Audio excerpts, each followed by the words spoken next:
Salam sukacita bagi saudara yang dikasihi Tuhan. Selamat datang di T180. Saudara, saya percaya saudara familiar dengan istilah pengalaman adalah guru yang baik. Saya mau ajak saudara untuk melihat lebih dalam dan lebih teliti lagi bahwa pengalaman mempunyai sifat yang netral. Pengalaman mempunyai sifat yang netral. Karena setiap orang mengalami pergumulan dan tantangan dalam hidup. Ada orang-orang yang mengalami masa kecil atau masa lalu yang sangat buruk, yang pahit, bahkan yang traumatis. Namun, setiap masalah yang dihadapi dalam hal-hal yang seperti ini selalu menghasilkan dua macam manusia. Manusia yang pertama adalah manusia yang penuh dengan kemarahan, dendam, kepahitan, bitterness, dan lain-lain. Bahkan mempunyai victim mentality yang selalu menyalahkan orang lain. Tapi juga dari pengalaman yang sama yang bersifat traumatis, menghasilkan jenis orang yang kedua, yaitu orang yang bermental baja. Orang yang berhasil bahkan dalam hidupnya. Dia naik, dia thrive. Orang yang akhirnya sukses. Dan inilah yang saya ingin saudara melihat, bahwa pengalaman mempunyai sifat yang netral. Justru ada banyak orang yang berkata, saya orang yang berpengalaman, sudah makan asam garam kehidupan. Tetapi kita lihat sikap hidupnya belum dewasa, masih seperti anak-anak. Justru saudara, yang menjadi pertanyaan adalah, di dalam setiap pengalaman yang Tuhan izinkan, pelajaran apa yang saudara pelajari? Jadi pengalaman netral. Justru di dalam setiap pengalaman tergantung saudara. Saudara mau membuka hati dan belajar sesuatu, atau saudara hanya mau terima gampang, bahkan mengeluh, marah, atau mungkin lari dari masalah saudara. Kalau hanya seperti itu, saudara tidak akan dapat belajar apa-apa. Tapi justru di dalam setiap pengalaman yang Tuhan izinkan, saudara harus belajar sesuatu. Dalam masa pandemi yang seperti ini, pelajaran apakah yang saudara pelajari? Pencobaan dan ujian. Selalu ada pelajaran yang kita bisa belajar bersama. Kalau dalam hari yang kemarin, video saya sebelumnya, kita menjelaskan bagaimana Tuhan Yesus jelas-jelas mengatakan di dalam Yohanes 11 ayat yang ke-15, tetapi syukurlah aku tidak hadir pada waktu itu, sebab demikian lebih baik bagimu supaya kamu dapat belajar percaya.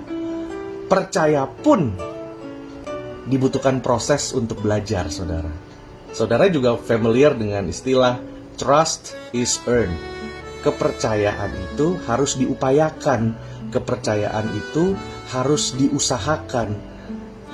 Jadi, saudara, kalau kita mau dapat kepercayaan dari orang, we have to earn it. Kita harus memupukinya, kita harus berusaha, kita harus bisa jadi orang yang dipercaya. Demikian juga, jika saudara mau mempercayai seseorang, saudara nggak bisa mempercayai orang yang saudara baru ketemu atau baru beberapa saat saja kenal. Kepercayaan itu lahir di dalam proses. Di dalam proses itulah ada waktu, ada performance, dan semua itu akan membangun rasa percaya. Demikian juga dengan kita, saudara. Kalau kita orang Kristen, gampang sekali kita bilang, aku percaya, aku percaya. Gampang sekali. Tapi kita mesti ingat, saudara, bahwa percaya itu tidak semudah, segampang, sesimpel kita mengucapkannya. Percaya lahir dalam sebuah proses kehidupan.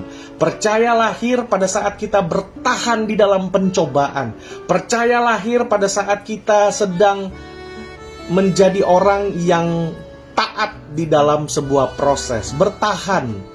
Pada saat kita bertahan, kita belajar untuk percaya. Pada saat kita bertahan di dalam hidup, kita belajar banyak hal. Karena itu, saudara, kita manusia, kita diizinkan Tuhan melalui banyak hal supaya kita belajar. Tuhan sedang mengajari kita banyak hal.